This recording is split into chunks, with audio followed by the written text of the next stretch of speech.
Guys, don't pay middlemen to grade your cards when you could do it yourself. It's easy.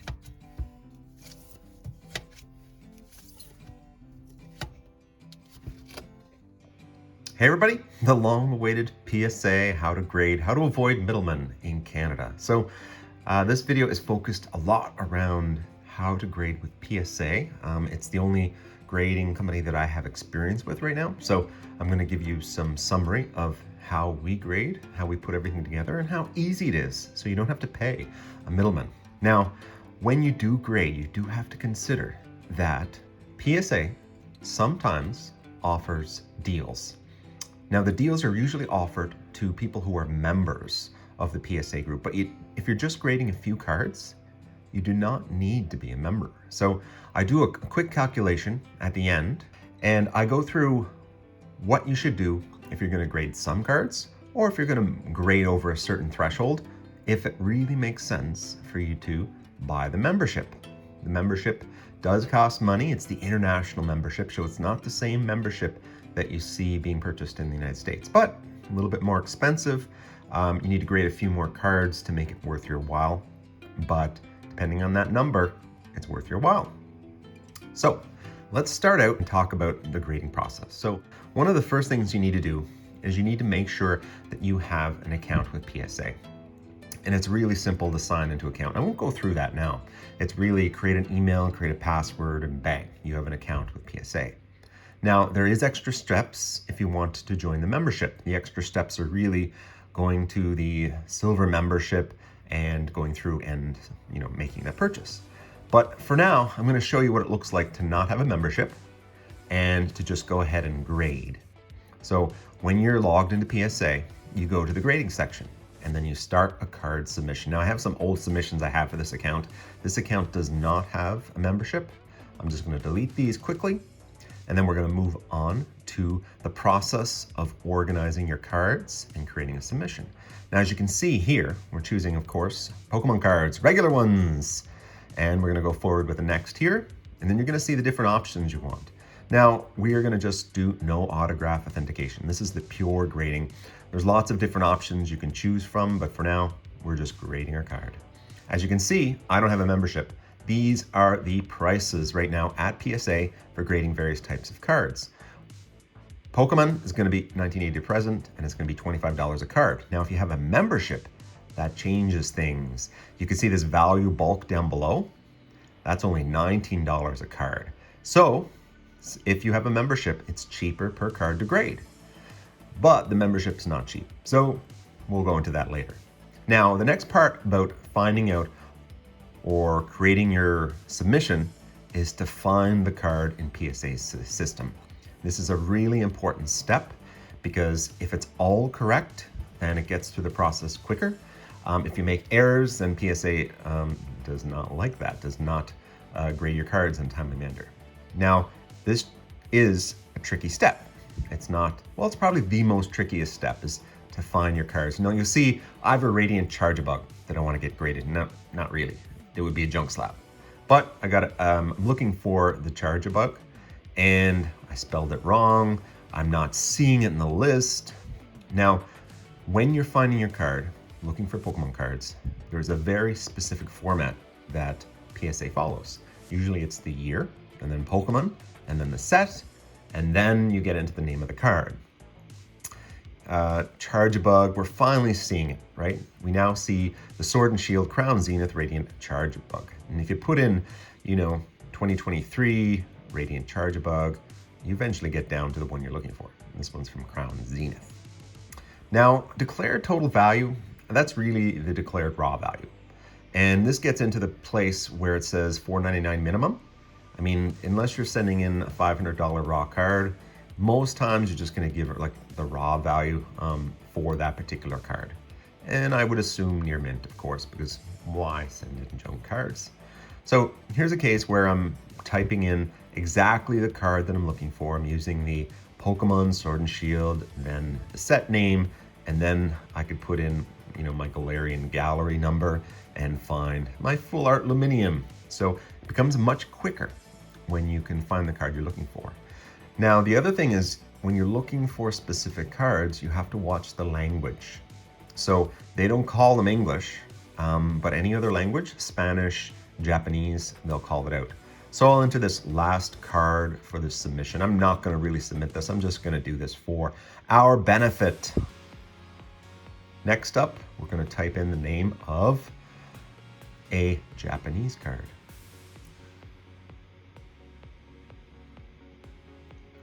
So the Japanese card I have is a Lugia promo card from the Silver, not the Silver Tempest, but Paradigm Trigger promo card. And as you can see, there's a lot to choose from. I want to make sure that I choose the correct one. And as you guys know, there is millions of different options. But it was the Lugia V-Star. And I don't think it was from the Get Challenge. I think, actually it could be correct, but we'll see. And I just put in the values of the raw card. Remember, this is USD. So consider that when you're creating it. And as you can see, like I have a Sword and Shield 243, it's not finding it. So be very careful. This is the hardest part, is finding your exact card. I'm right now looking for the promo card from the Lost Origin Build and Battle, which is the Gengar. As you can see, it's kind of difficult to find the right Gengar card. It is a promo. And it is a stamped promo from the Lost Origin box. What's so important is you get used to how PSA names the cards, and we work towards knowing exactly what card we want to include in the submission. Bang! We finally found it after all that searching. So, we'll keep this as a small, but as you can see, I'm paying $25 per card USD in order for me to create this submission. Now there's two options: ship back to me, that means it comes back to Canada. There's a new one that's official vault of PSA. We're paying not just $25 a card, but we're also going to be charged a return shipping amount that is much greater. They're going to try to charge us, well, they will charge us $46 for this order.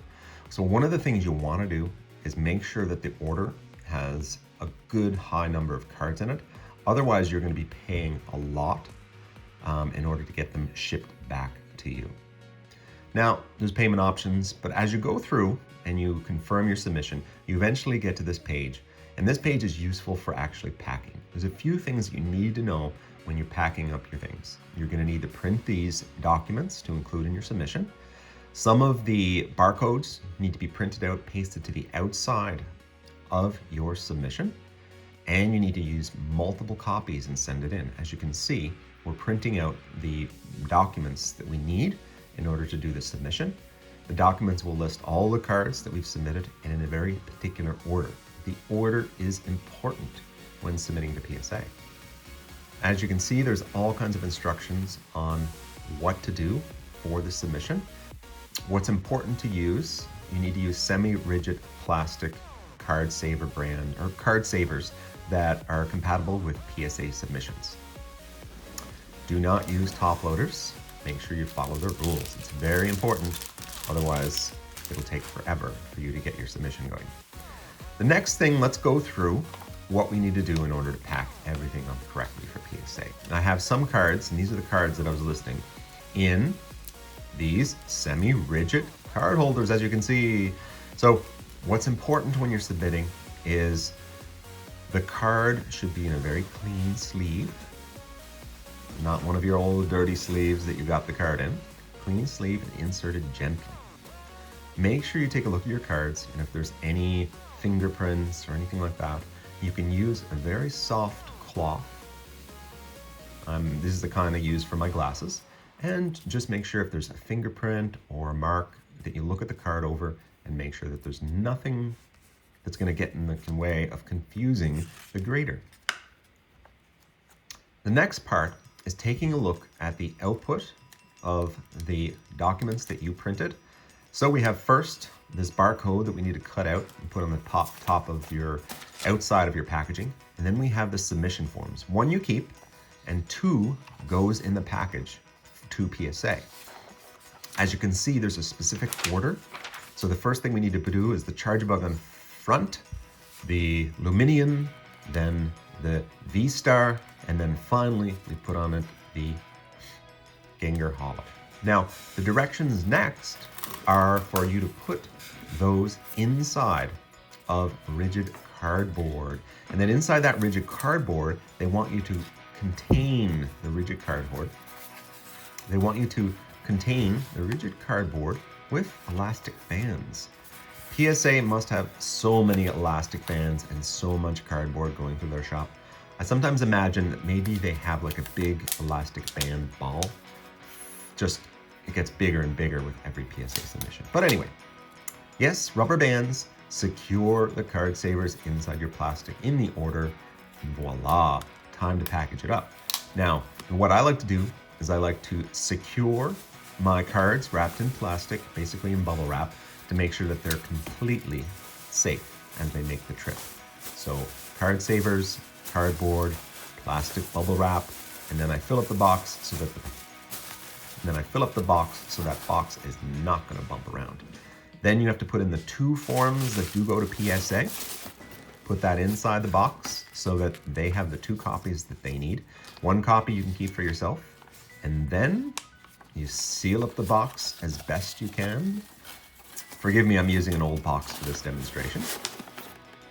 And this is not an actual, I won't actually send this one out.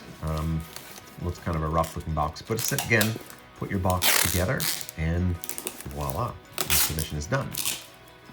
Not really. So the next thing you need to do for this submission is you need to take that cutout.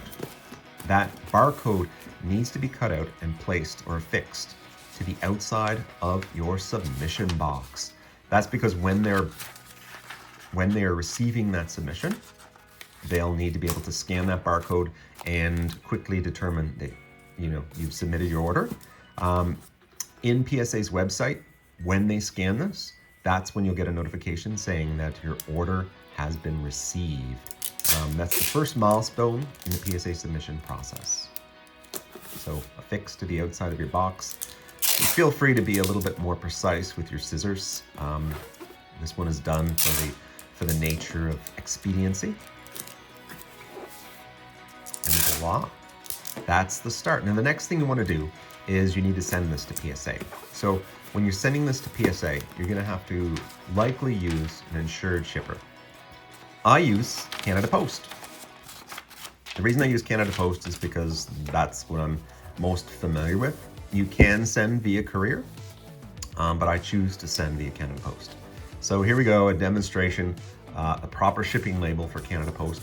I am going to go through what I do for Canada Post in terms of sending this to the United States, because this is something that has to cross the border, and we want to make sure that there's no problems with customs. They don't assume it is a purchase or an order that's flowing over the border. I'm going to go into that next. Here we go.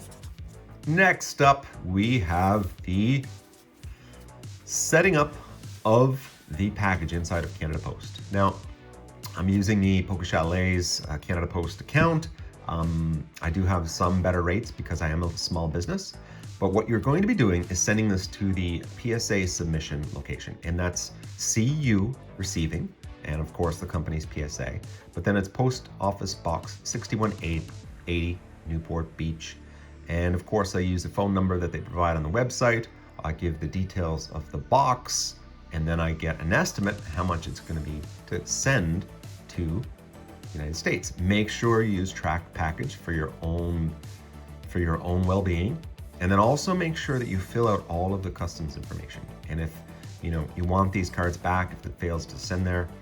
The reason for export, I always put service, because you're actually getting your cards graded and sent back to you.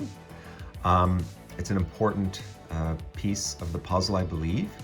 If you think that there's a different settings for customs, let me know. But I define, I'm sending in, 5 Pokemon cards. Value of each card average, the weight, the quantity, and that is the information that's required for customs. I do put in that the origin is United States, and then that's it. I have my Pokemon cards inside of my submission, and then I go through and pay for it.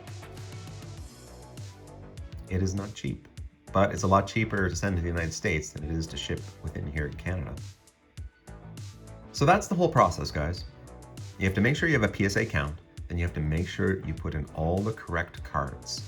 You have to be able to identify your cards and create a submission that has the exact cards that you're sending along. You need to make sure that they're in order when you send them to PSA, and you need to package everything according to their parameters.